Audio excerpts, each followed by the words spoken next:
গাজা উপত্যকার খাদ্য পরিস্থিতি নিয়ে বিশ্বজুড়ে উদ্বেগ বাড়ছে। ইসরায়েলের সামরিক অভিযান ও সহিংসতার কারণে মানবিক সহায়তা পৌঁছানো প্রায় অসম্ভব হয়ে পড়েছে।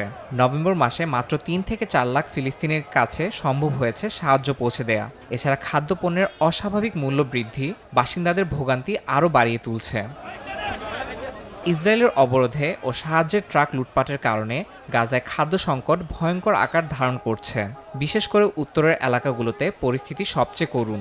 সেখানকার জনগণ খাদ্য সংকটের পাশাপাশি চরম মানবিক বিপর্যয়ের মুখোমুখি হচ্ছে।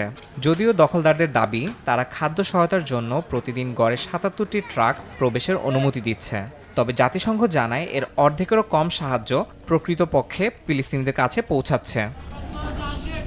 গাজার করুণ পরিস্থিতি মোকাবিলায় আন্তর্জাতিক সংস্থাগুলোর সহায়তার পাশাপাশি কার্যকর উদ্যোগ প্রয়োজন বলে মনে করেন বিশেষজ্ঞরা। ইয়াসিন মোহাম্মদ জিসান, সময় সংবাদ।